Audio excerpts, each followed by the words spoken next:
safe streets, vibrant neighborhoods, successful business and commerce. These are things that make a healthy community. We are a diverse community, rural, suburban, urban. A multitude of languages and ethnicities, ages and experiences. We are a collaborative community. Public-private partnerships make us a model community that others want to follow. It is what makes us unique. It is what makes us strong. The employees of Kent County reflect our diversity and seek to serve our communities. People in this county, in this area, we wrap our arms around each other. We come together to collaborate, to solve problems. We're all working for the good of the whole.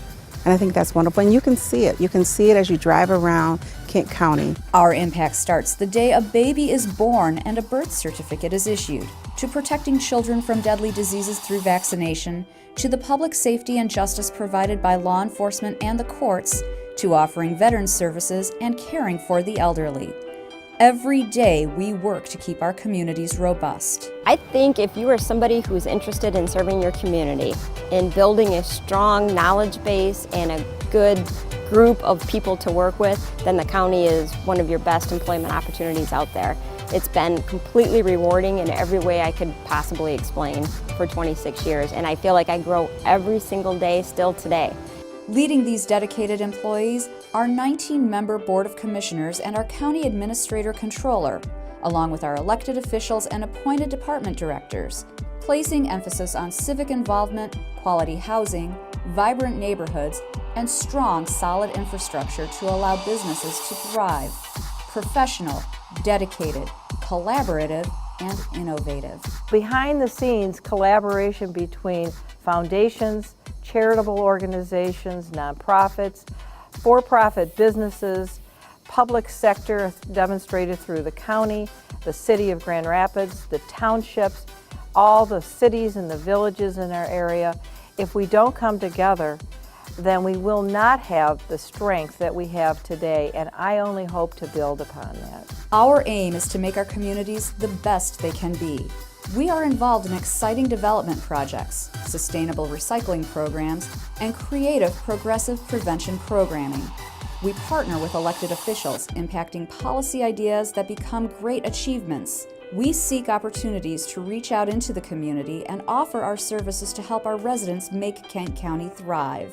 Our relationship is solid, both from a staff standpoint at the county level as well as the Board of Commissioners. And they understand what we do and the benefits that we can do for the community, and vice versa. We couldn't do what we do without the help of Kent County. While most of us are busy running our lives, Kent County's elected officials, administrator controller, and over 1,600 employees are serving the communities where we live our lives, so we can all have a place we are proud to call home. Kent County, its life well run.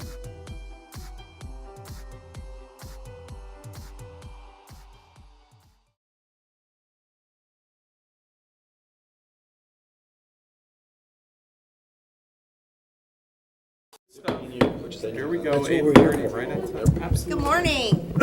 Welcome to the July 11th Legislative and Human Resources Committee. First up is public comment. Do we have any public comment today? All right, seeing none, we'll move on to agenda item 2, approval of the minutes. Do I have a motion? So moved. Support by Korndike, supported by Wilkowski. All in favor? Close. Aye. All right. All opposed? All right, the minutes are approved. Moving on to item 3, facility management performance review by Al Algiano. I want to assure you as I walk up here, there's nothing wrong with your floor. There's something wrong with my hips, okay?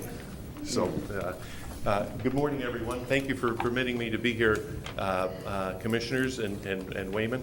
Thank you for permitting me to be here to give you an update on your facilities management department. A little bit of a refresher, if we can, before we talk more about some of the performance measures, of which I think we're pretty well on target of. If you'll indulge me a little bit, if it's okay. Recap of the facilities and grounds that your administrative facilities team has budgetary responsibility for. It includes the administration building, of which we're in, been online since 1969, coming up on 50 years. At that time in 1969, it was hailed as a landmark in cooperation between city and county government. So city and county were doing things before the past few years when collaboration was in vogue and encouraged to do. So you all have been doing it for quite some time. Our IT building across the street, a smaller building in downtown Grand Rapids, but with substantial parking on site, and it serves us well. And actually, sometimes smaller buildings have good flexibility. Right now, our IT department is in there, serving very well. Former home, originally purchased to be the home of our probate court, and over the years, we've had some different departments in there, primarily IT, and the primary data center for the county is in that building right across the street. Your crown jewel downtown, the downtown courthouse, came online in 2001, active year, and it has served us very, very well. We're currently finishing out the last available space in the facility for another judge, and that will be online the end of the year, and we'll talk about projects in a little bit. Your 82 Ionia, we've had some discussion about 82 Ionia. Originally moved in there quite some time ago as we leased it. Your predecessors, or some of you, felt it was better to purchase the building rather than lease it, so it came into our ownership portfolio. Your other jewel, courthouse, out at Nab and the Beltline, your combined first and second divisions of the 63rd District Court, serving us very, very well. It looks performing well. The fit and finish of the facility is quite economical to work with. It's a very secure facility, very user-friendly facility. And of course, that is one of our two facilities that has the geothermal heating and cooling. L&M building, which is the most recent bed addition to the correctional facility, also has geothermal heating and cooling. Over at the Fuller Complex, we take care of and we provided and take care of the cooperative extensions and collaborate with them on the Grand Ideas Garden on the corner. It's a beautiful amenity in the neighborhood and on the Fuller Complex. If you haven't seen it this time of year, it's worth a trip over there to take a look at. Cooperative Extension and the community are very proud of that. We also take care of the health department, including the animal shelter and health clinics. Three separate clinics other than what's on the health department. The three clinics include the North Clinic up at Fort Road, the Cedar Rock area, and then their South Clinic, which is the former Kentwood Library. Your Human Services Complex, of which there are three tenants in, Asset, DHHS, and another health clinic. We have a small facility up in Sparta, which was part of a CETA program from the 70s. We used to operate part of the health clinic out of it. There used to be some DHHS office, just called DHS at the time in the 70s. Now we lease it, and it's as far as we're concerned, it's just a pass-through for operating the migrant Head Start services up there in the Sparta area. It's not it's more residential area than in a commercial area, but it does serve the community well, and it costs the county marginally to maintain it in its portfolio. Primarily, Telemon and Migrant Head Start services pay for the operating and maintenance expenses for that area, for that facility. We have our complex powerhouse in conjunction with Spectrum and Community. We have your Veteran Services facility at the very corner of Fuller and Bradford, the southeast corner, serving very well. Juvenile Detention facility on Cedar Street, a few blocks north of the correctional facility. New facility that was named Juvenile Services Center. That was the former Child Haven, operated by Boysville, a staff secure facility that provided additional beds for juvenile detention. Staff not mechanically secure, such as the main detention facility, and that came online just last month. We also manage and are responsible for other miscellaneous county leased or owned facilities and properties. There's really two main components to your facilities management department: operations and major projects. Our operation work includes both normal business hours and work week, as well as 24/7 operation at the juvenile detention facility. Our annual operating budget is $1 million. Our group of 30 facilities professionals care for and operate very sophisticated HVAC, or heating and cooling control systems, vast electrical distribution systems, complex water distribution systems, automated access control systems, security camera and recording systems, office environments, as well as both interior and exterior care of your facilities and grounds for quite an array of county departments. Your facilities team manages environmental health for facilities and grounds, fire safety, is involved with asset and employee security, maintenance, testing and inspections, building maintenance and space allocation and changes, and whatever else it may take to ensure that our facilities meet the needs of Kent County in good weather, bad weather, in darkness and daylight, with practical financial budgetary parameters. Some of our major project work ongoing right now, we're just coming to conclusion on a couple things. Over at the correctional facility, the new kitchen and work release entrance, which was a combined project, and it worked out very, very, very well. And the Sheriff's Department knows my appreciation on how they were able to combine those and work with county administration as far as when they left 1330 Bradford, the old Kent Oak Psychiatric Hospital that used to house the work release, and they moved into the main correctional facility that had some operational challenges as far as getting people from point A to point B, essentially getting trustees and work release people, getting them from point A to point B. They knew when they did that it would be some challenging, but they would absorb that for a period of time.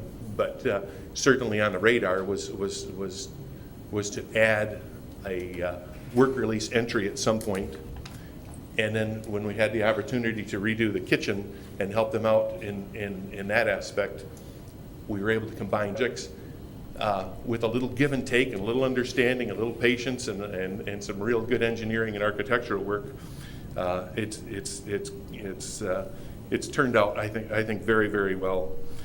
And actually, I'm pleased to say that final inspection, building inspection for final occupancy is scheduled for this week. The work release entrance will allow the Sheriff's Department to stop having to escort work release trustees through the main jail, and they now have a secured separate work release entrance from the jail proper, which risk of contraband and other potential risks. The new kitchen has, I'll just estimate it and say it's about 95% all new food service equipment in it. It's a complex, complicated kitchen with correctional packages for security on kennels, steamers, convection ovens, food prep areas, cooler, freezer, dry storage. It has an elevated office area for supervision over the kitchen, and the kitchen has been designed for clear sight lines for improved security. The budget for that project was just under $4.5 million. I touched briefly on the Juvenile Services Center at 1565. That used to be the former staff secure child haven. That is where we had an opportunity when Holy Cross Children's Services and Circuit Court came to a conclusion of the need for Holy Cross Children's Services and the facility in early, I think it was November, I could be off by a couple weeks there, but I think it was November of last year. And you permitted us to refurbish that facility for use of what we call the staff that was in old courtside, meaning old courtside of the Juvenile Detention and Juvenile Court facility at 1501 Cedar. You gave us a little over $1 million, 1.15 as I recall, and that allowed us to move about 24 staff in the former old courtside area, which needs to be raised in order to make room for your juvenile detention project. 8 probation officers came down to the courthouse, which was desirous of the court and their staff. Other 24 day treatment, night watch, parole, probation folks are at 1501 Cedar, and it's working very, very well. The proximity is great, but not within the secure area of detention, so it's not as complicated for them to do their work. And it's working actually better than we even anticipated. We do have to add a parking lot.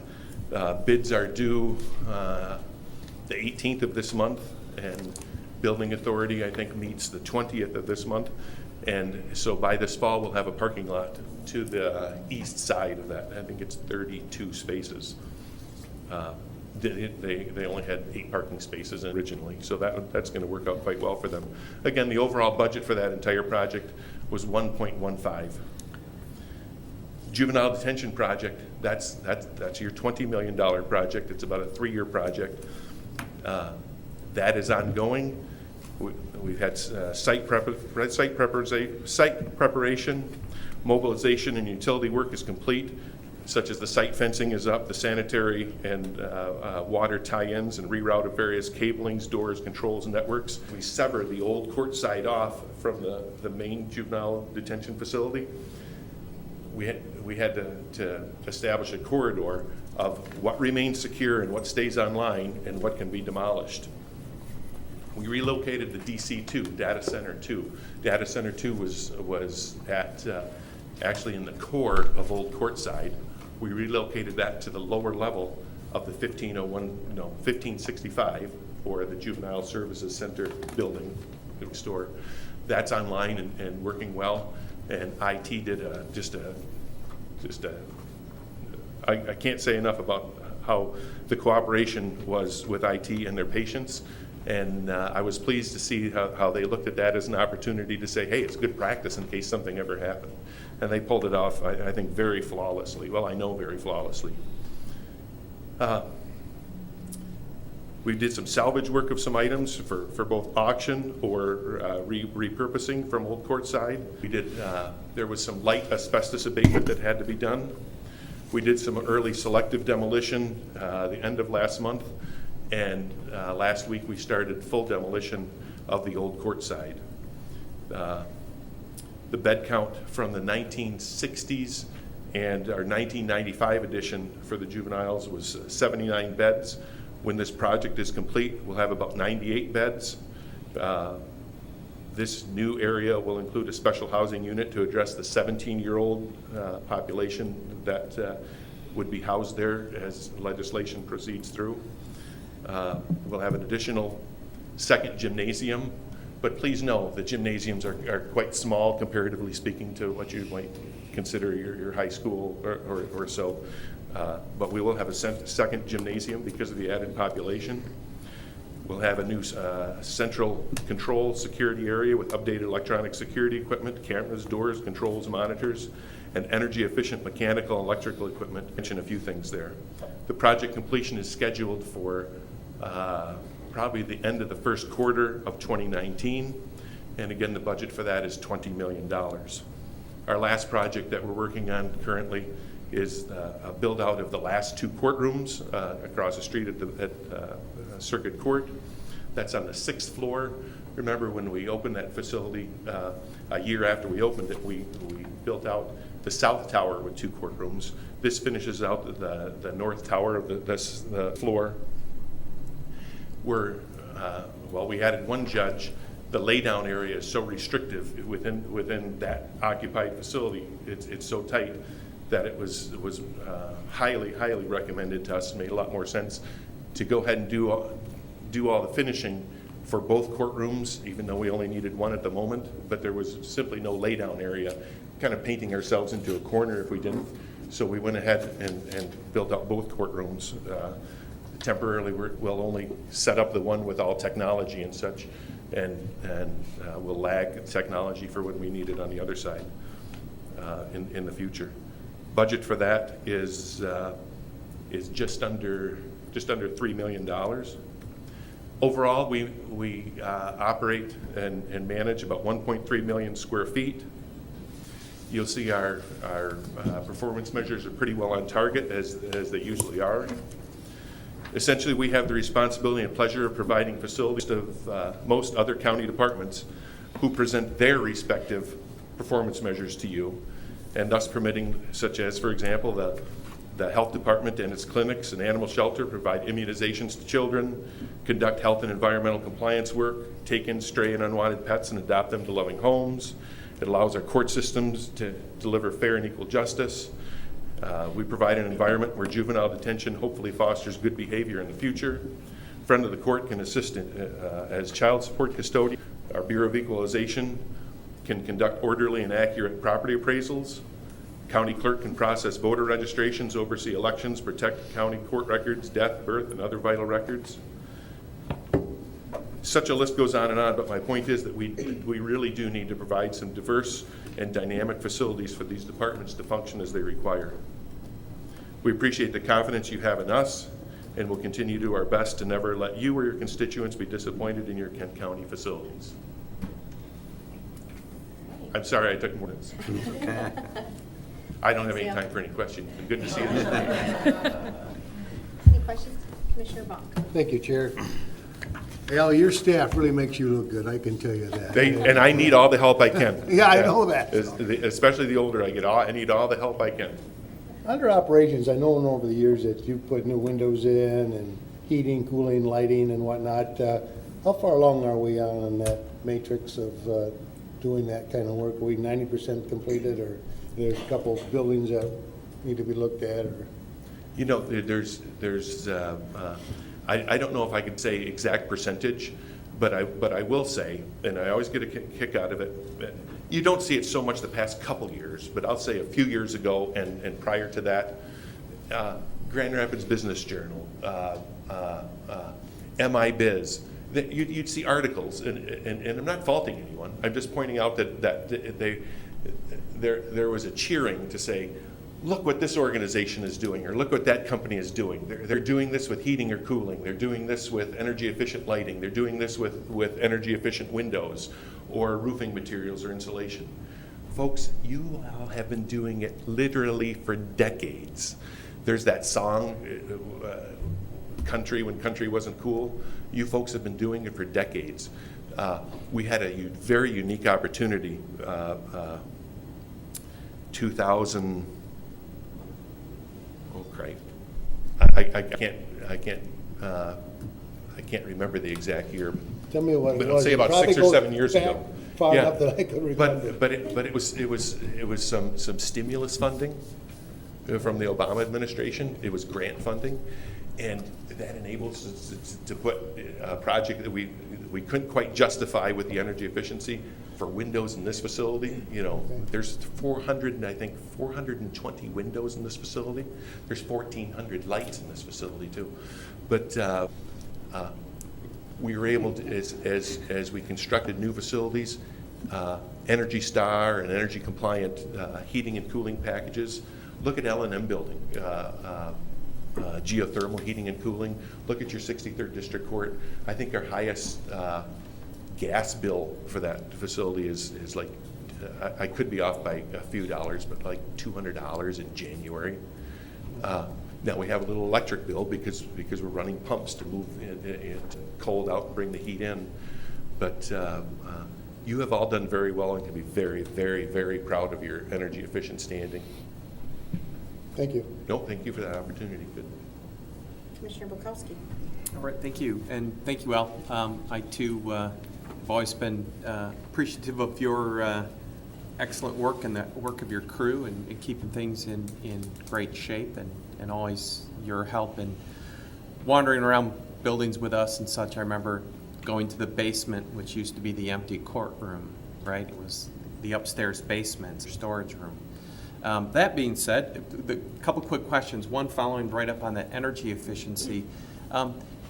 Have we looked at such outlandish things as solar, in the sense that I know our chair of the whole commission, not of this committee, likes to talk about money being almost free now to borrow, and so if we borrowed on that capital cost for some really, again, solar, or what is the most efficient lights now? I don't know if these are LED or not, and so have we spent significant capital in saving the cost over 20 years?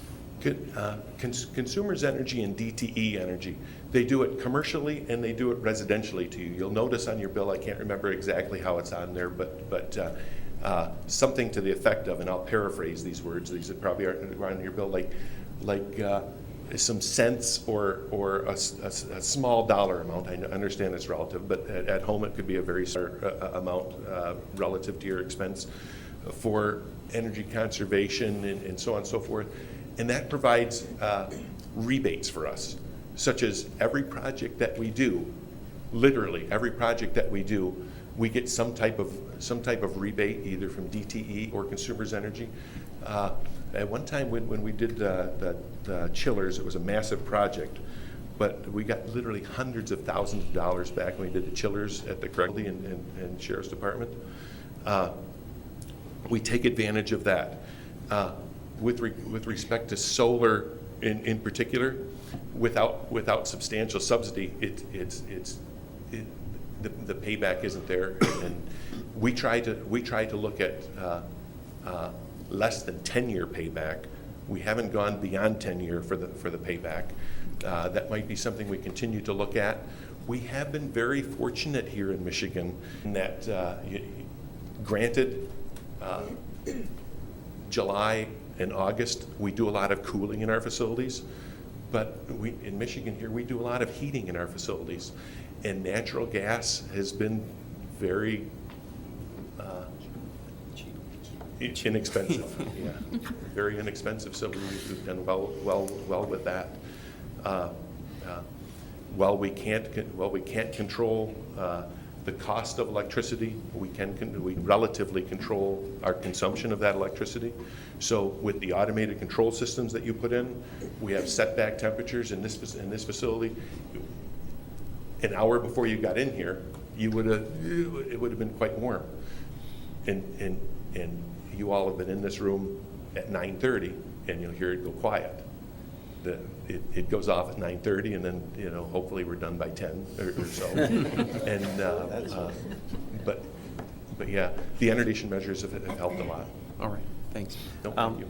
Then, do you know of the buildings we own, what's our worst roof? Do you rate like roofs, HVAC systems, schedules of replacement, and all that? I'll tell you, there were days back decades ago, and the county hadn't caught up with real good quality commercial roofing products such as EPDM that we use in most of our roofs now. It was not a pretty sight in the mid-'80s, but by the mid-'90s we had caught up. It's a rarity that we have much of a roof leak. Yes, there's something that can come up, something wears and so on and so forth. Actually, our worst roof, and we've corrected most of it last year, was in the '95 edition of the Juvenile Detention facility. It was a little budgetary constraint at the time, and we put down a little thinner mill EPDM. It was a ballasted system with a stone on top. We prefer to put down what's called a fully adhered. It's glued on the deck, glued on the membrane, and then stuck and rolled together, and that holds quite well. The ballasted system, that we have a small portion on there that we'll be replacing later this year. We're at Juvenile Detention, but otherwise we're in good shape with our roofs. Last quick question then, well maybe it won't be quick of the answer. Not with me, probably. Yeah. When you really look at, Thursday we're going to be looking at just CIP, and I understand, there's, for your department, there's the CIP part, and then there's just the $5, $10 little things that add up under $25,000. We're adding significant dollars to CIP for next year. Do you do any projections on, okay, if we really want to be ahead of this curve on preventive maintenance at all levels, what is the resource amount that we need to be putting in there? It's great that we're going to put a few extra dollars, or at least if the proposal is to put a few extra dollars in 2018, but do we need a few dollars more? And what makes me most dangerous is in my day job, I hang out too much with transportation planners. And as our governor has said, we are way underfunding our roads. And for every dollar we don't spend now, $2 or $3 down the road. Sorry for the pun, but it's true. And so do we have the same kind of calculations where, because we're $500,000 short or $5 short, we're risking further costs down the road? So do you have that number? I think I get the gist of your question and the gist of your concern. So if you permit me,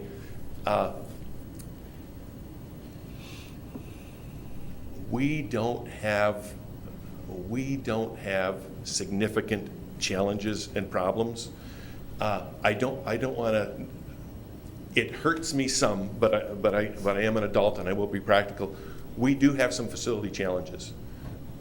I am not proud of. I love the folks that work up there, but I'm not proud of our north substation for our sheriff's department.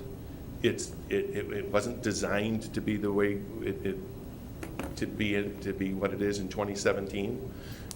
It's maintained well for what it is, but I mean it's certainly not a flagship. Okay, you're all intimately familiar with our Parks headquarters. I'm not proud of our current Parks headquarters. We have some challenges there. As far as our facilities, not that the north substation isn't the primary facility or the Parks headquarters isn't, but size-wise, investment-wise and such, your health department, which came online in '79, is great shape. Look at what you're doing at Juvenile Detention. You're taking down the 1960s part. Look at what you've done with L&M building. You took down what wasn't it? Some of that from the 50s even? Yeah, from the 50s even. You folks, you're keeping up very, very well with it. So do I have concern when I go home at night to say, boy, what's going to fall apart tomorrow? No. Does a drinking fountain break periodically and flood something? Yes, it happened 5 years after we moved into the courthouse. We had a $20,000 calamity when literally a drinking fountain sprung a leak. Who would have thought it was a manufacturer's defect? They covered the drinking fountain. We had to take care of the rest. But kind of like a roof leak. They'll fix the leak, but they won't fix what got damaged underneath it. You folks maintain at such a good level, and you fund us at quite a fair level. And whenever we do have an issue, we had a challenge with the pods.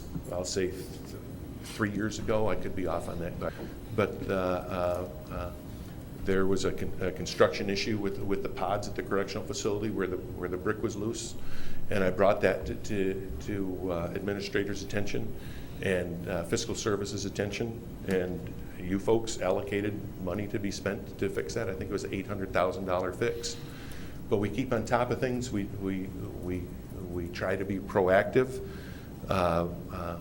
When we get an opportunity to replace frequency drives on motor control such, when there's a rebate, we work it into our operations budget. You folks have provided us a fair operations budget, and we just don't have complaints, and we're not. I can't use the analogy of the governor and the roads with your facilities, and I'm not hiding anything. Everything's right. Open for anybody to see anytime. All right, thank you. No, thank you for an opportunity to share that. Commissioner Ford?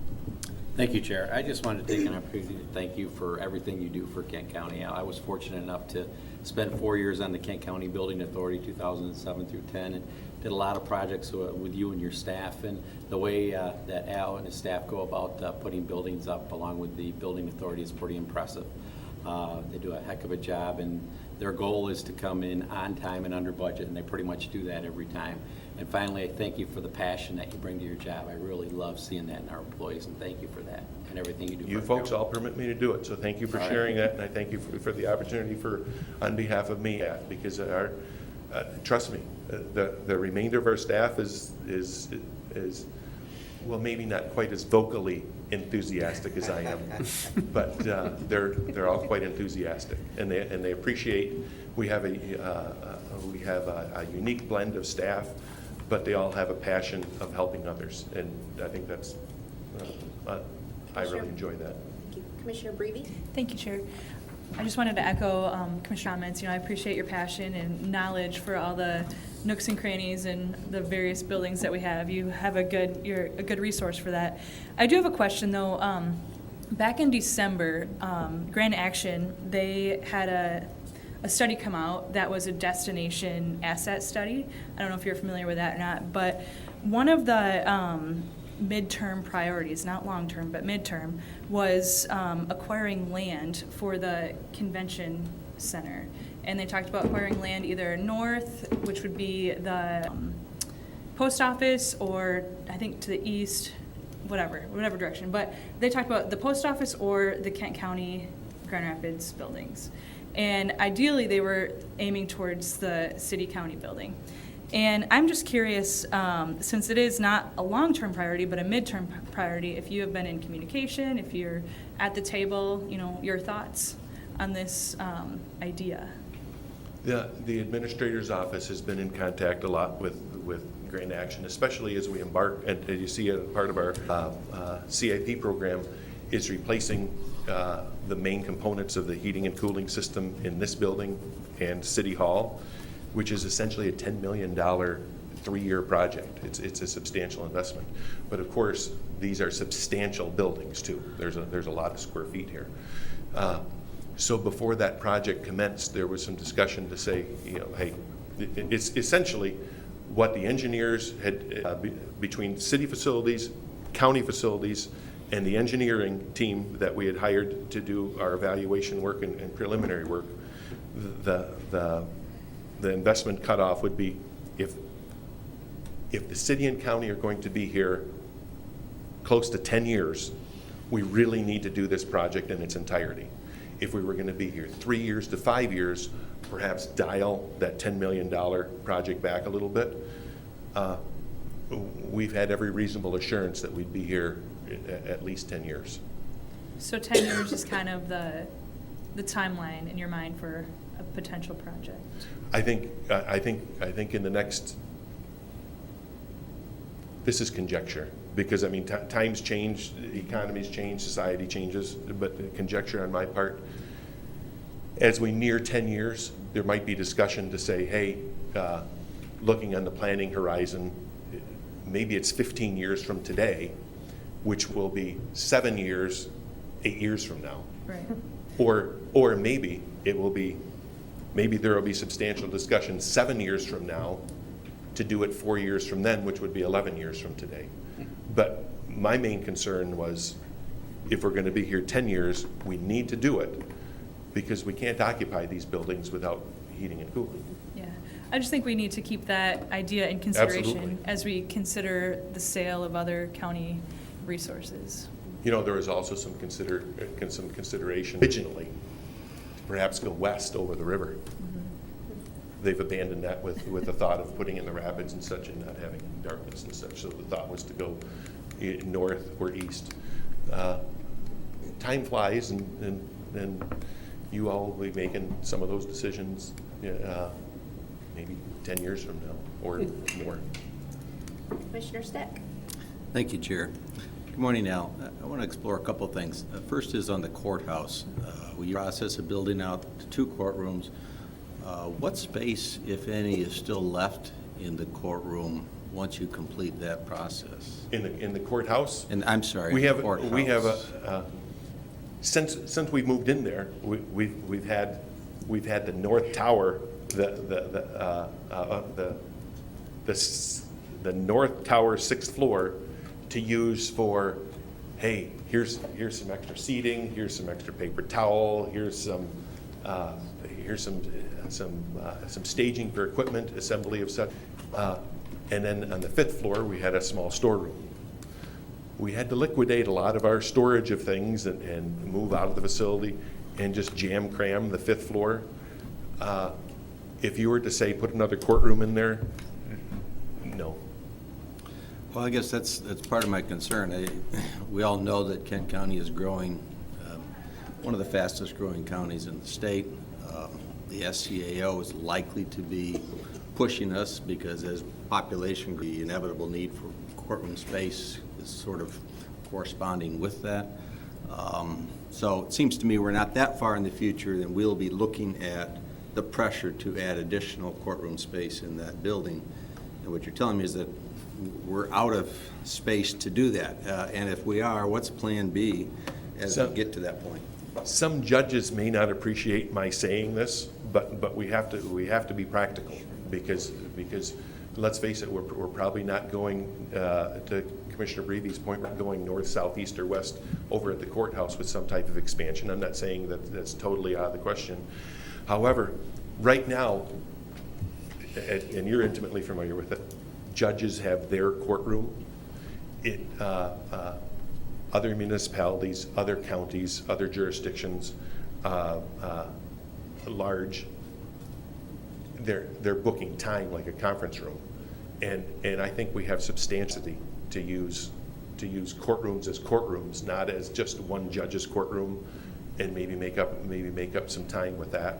That's a real culture shift for the judges. You know, it's never had to be done before, but I think that will buy you substantial time.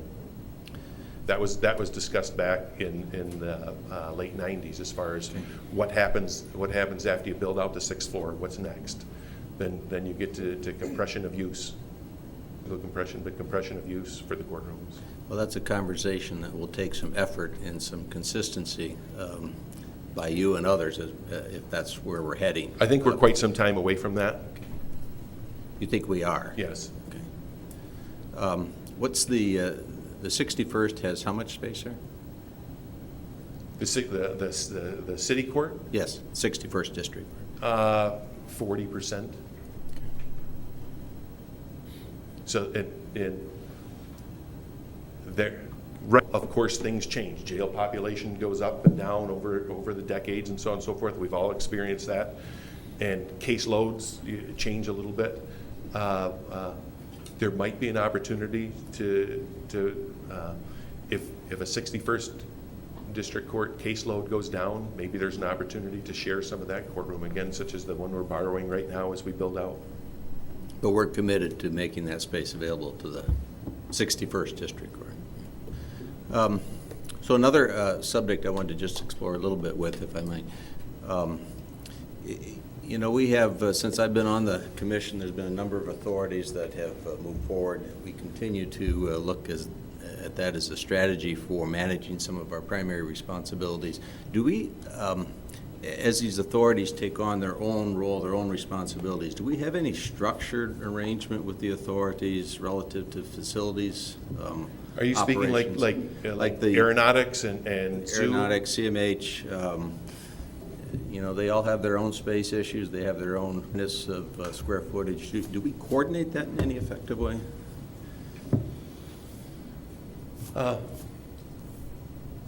Airport has always done their, I don't mean it disrespectfully, just in the jargon, but they've always done their own thing. They've always had their own facilities department. They've always had their own engineering team. While I, as director, and the director at Aeronautics might collaborate in some discussion and say, what are you guys doing here? What are you folks doing there? As far as directing or managing their activities or vice versa, no. The zoo, we have an operating agreement where when they're doing projects and such, they pass through our office in purview for approval.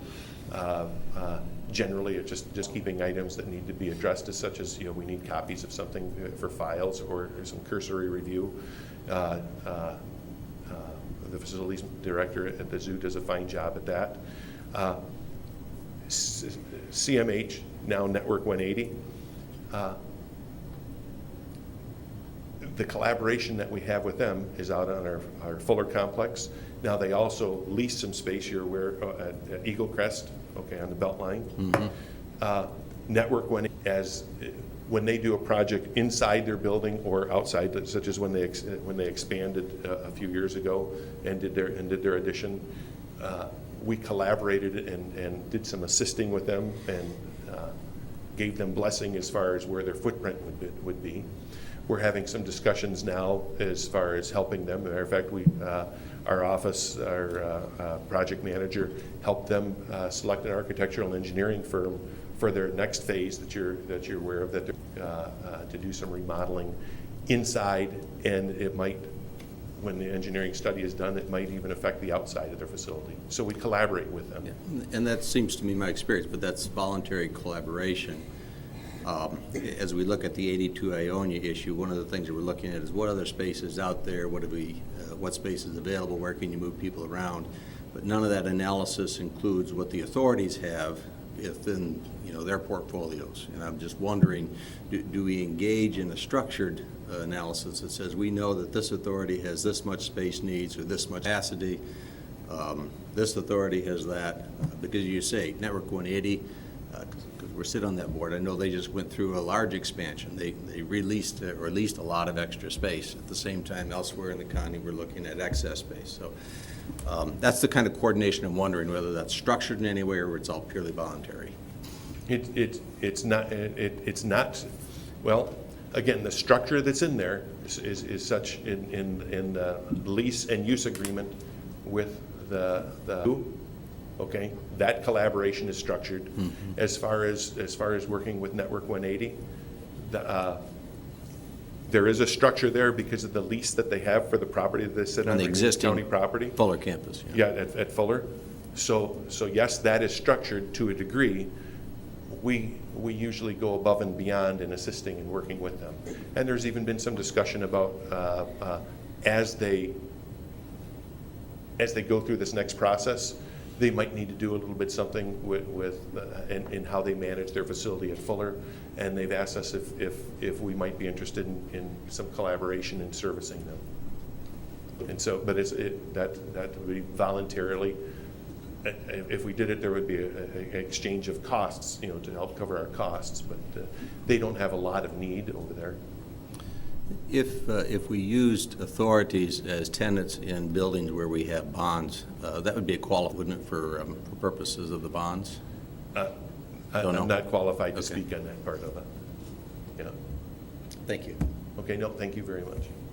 Any other questions for Al today? I just had a couple, Al. Kind of going through some of the material we're planning to discuss on Thursday. We did do some sort of building strategic plan or prospective plan for buildings back in, I think, 2004. Maybe I'm calling it the wrong thing, but I'm wondering, have we looked at that? Have we updated it? That was 13 ago. Do we plan to do some sort of reassessment of that anytime soon? Have we done anything since then? Are you speaking of our work at the Fuller complex? It might have been just the Fuller complex. I thought it was more of a county-wide strategic plan for buildings, but I'm just wondering if we've done anything since 2004 to kind of look at the planning of our needs and our 2015 space needs study would be the most applicable update to any of that. Okay. And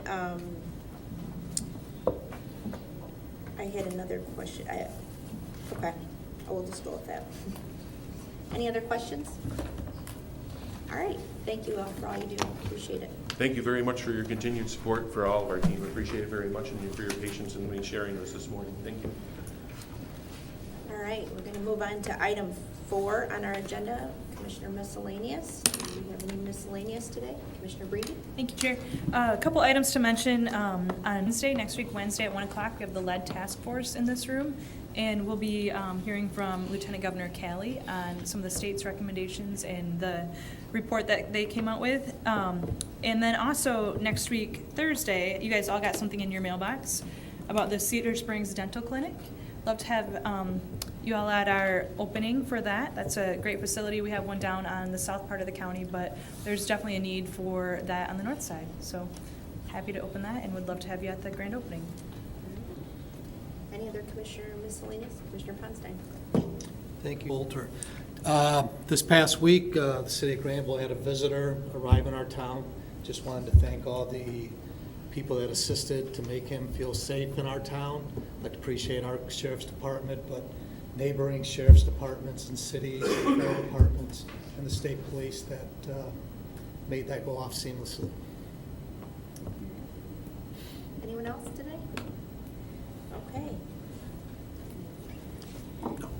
We are adjourned.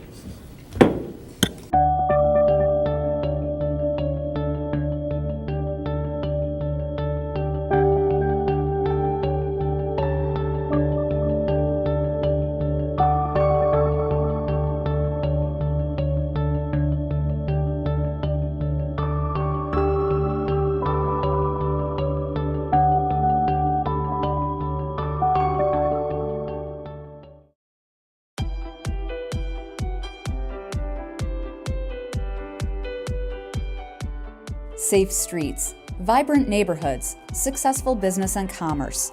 These are things that make a healthy community. We are a diverse community, rural, suburban, urban. A multitude of languages and ethnicities, ages and experiences. We are a collaborative community. Public-private partnerships make us a model community that others want to follow. It is what makes us unique. It is what makes us strong. The employees of Kent County reflect our diversity and seek to serve our communities. People in this county, in this area, we wrap our arms around each other. We come together to collaborate, to solve problems. We're all working for the good of the whole. And I think that's wonderful. And you can see it. You can see it as you drive around Kent County. Our impact starts the day a baby is born and a birth certificate is issued, to protecting children from deadly diseases through vaccination, to the public safety and justice provided by law enforcement and the courts, to offering veterans services and caring for the elderly. Every day we work to keep our communities robust. I think if you are somebody who is interested in serving your community, in building a strong knowledge base and a good group of people to work with, then the county is one of your best employment opportunities out there. It's been completely rewarding in every way I could possibly explain for 26 years, and I feel like I grow every single day still today. Leading these dedicated employees, our 19-member Board of Commissioners and our County Administrator Controller, along with our elected officials and appointed department directors, placing emphasis on civic involvement, quality housing, vibrant neighborhoods, and strong, solid infrastructure to allow businesses to thrive. Professional, dedicated, collaborative, and innovative. Behind the scenes, collaboration between foundations, charitable organizations, nonprofits, for-profit businesses, public sector demonstrated through the county, the city of Grand Rapids, the townships, all the cities and the villages in our area. If we don't come together, then we will not have the strength that we have today, and I only hope to build upon that. Our aim is to make our communities the best they can be. We are involved in exciting development projects, sustainable recycling programs, and creative progressive prevention programming. We partner with elected officials, impacting policy ideas that become great achievements. We seek opportunities to reach out into the community and offer our services to help our residents make Kent County thrive. Our relationship is solid, both from a staff standpoint at the county level as well as the Board of Commissioners. And they understand what we do and the benefits that we can do for the community, and vice versa. We couldn't do what we do without the help of Kent County. While most of us are busy running our lives, Kent County's elected officials, administrator controller, and over 1,600 employees are serving the communities where we live our lives, so we can all have a place we are proud to call home. Kent County, its life well run.